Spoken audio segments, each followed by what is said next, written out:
Hi, everyone. I'm here with Senator Ataullahjan to talk about two pieces of legislation that we've been working on together, provide you with updates on those, and take your questions on various matters that may be on your mind today. So, first of all, an update on Bill S223. This is a project that's been 15 years in the making to try to ban forced organ harvesting and trafficking here in Canada. Previous versions of this bill have been proposed since long before I was even a member of Parliament. Senator Ataullahjan has proposed a bill on this 3 times in the last 3 parliaments. I'm pleased to share that Bill S223 has now passed committee in the House without amendment, which means we just need to get through 3rd reading and it will become law. We've traded up so that the first hour of debate at 3rd reading will happen on December 5th and are very optimistic that this bill will pass before the Christmas break. So exciting developments, and we're hopeful we're able to finally finish this after 15 years to bring in place a law that will protect victims of forced organ harvesting and trafficking. Earlier this year, I proposed Bill C-257, a bill that would add political belief and activity as prohibited grounds of discrimination to the Canadian Human Rights Act. I was pleased to put that forward, and it generated a fair bit of discussion at the time. I'm far enough down in the precedent that likely the House version of the bill would not have had an opportunity to come for a debate and a vote. And I'm very pleased that this bill will be entering the Senate as well, which will have maybe more of a chance to move forward and pass into law. So I'll turn it over to Senator Ataullahjan to talk about these 2 initiatives. So I did table S257 yesterday, which is to stop discrimination based on your political belief and political activities. 9 of the 13 provinces do have some form of that legislation. So just to protect workers and make sure that just because you believe in something or you're engaged in some political party, that should not affect your workplace and you should not be discriminated against. The bill on organ harvesting, like Garnett said, I've tabled it 3 times. This time, it's the exact bill that was sent back to us by the House. The senators all supported it unanimously, and we sent the exact bill back to the House, and I'm hoping that this time it will pass. It's 15 years in the making. We're lagging behind some of our allies who, when I'm traveling abroad, are quite surprised to know that Canada still does not have legislation against organ harvesting. We'd like to know what you think about the Alberta Sovereignty Act, and do you think that could be damaging for you guys here in Ottawa at the federal level? Well, I haven't had a chance to read it. I understand it was tabled late yesterday. I'll just say that I know there's a great deal of frustration in Alberta about decisions of the Trudeau government. I think there's a lot of frustration in other provinces as well about those decisions. And we need to have political change at the federal level, which I think will promote national unity and dissipate some of the tensions that exist. We've really seen how our national government has been exacerbating some of those tensions. And I'm very hopeful that after the next election, we'll be able to see a calming of those tensions and a more collaborative approach in the Federation. Is it the right way to do it, though? Well, I haven't had a chance to read the specifics of the legislation. You may recall that I participated in some of the discussions around these issues during the last provincial leadership race, but as far as the particulars of the legislation, I don't know. Yeah. Surely you have seen the news coverage saying that Cabinet is going to be able to change laws without the legislature. You have, as a politician yourself, any view on that? Well, I think that what we see in Alberta is different proposals for responding to the tensions that have been created by this Prime Minister. There's a lot of very significant frustration, not just in Alberta, but I think especially in Alberta, about the impact that federal decisions have had on our energy sector, on the ability of people to provide for themselves and their families.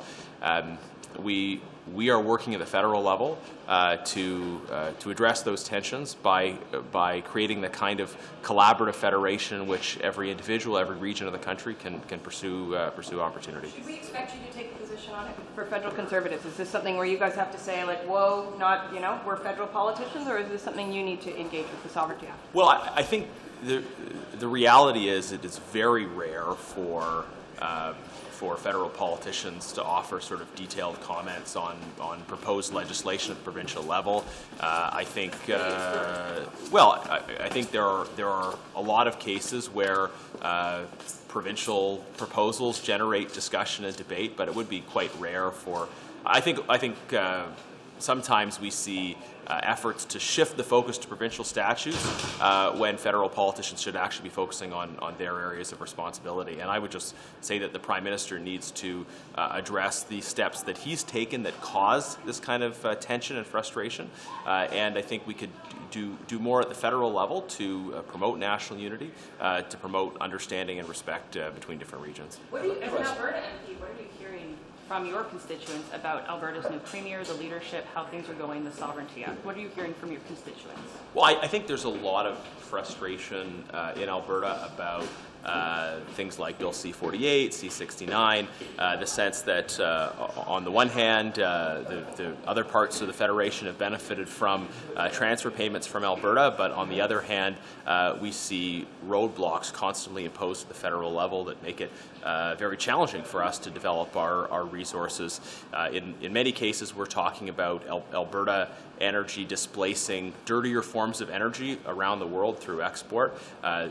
We see with the situation in Europe right now, energy blackmail from Russia, just how vitally important Canadian energy is and the role it could be playing, and yet the government is continuing to hold down our province. So there's a lot of frustration. There are people that want to see politicians responding to that, and I make the point that the solution on many of these fronts is political change at the federal level, and that's something my constituents want and are working to see happen. I'd like to hear you about by-election in Ontario and just the fact that it might represent a test for you. What do you have to say about that? And Mississauga Lakeshore? Well, I guess I'd say two things about Mississauga Lakeshore. Number one, I mean, it's a riding that has historically not been a conservative riding. I mean, you can see that in the data. We have a phenomenal candidate there.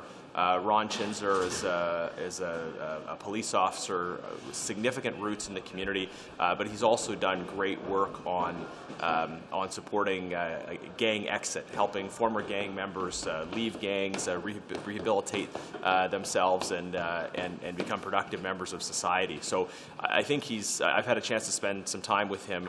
Our candidate is an incredibly capable person with strong roots in the community and who's contributed so much. I would really love to see him in Parliament as a representative of our party, but also as a representative of really powerful life experience and professional experience. But with inflation the way it is, with a new leader that won with such a mandate, with a candidate who you seem to think would bring value to this place, do you think Conservatives should and can win this riding in the upcoming by-election? Well, I mean, let's acknowledge the history of the riding, right? And so there's a reality to the history of that riding, but I think we have a very strong candidate at the same time. I know he and his team are working extremely hard, and I mean, I've only been there once, so it's hard for me to predict the race, but I think, again, we've got an excellent candidate there, and his team is very strong, working very hard. Anything on the legislation we've talked about? Or? I know. You know what I would like to talk about? So the Senate Human Rights Committee, we are holding hearings on the fact that this government will not let charities work in Afghanistan. And our allies, UK, US, they've all found a way. They've given charities permission to work in Afghanistan and carry, aid into Afghanistan. And we have charities that are on the ground in Afghanistan. I have heard from people of the Afghan community who were running orphanages there, and they can no longer, do that work and support those orphans, because if they did, they would possibly get a 10-year jail sentence.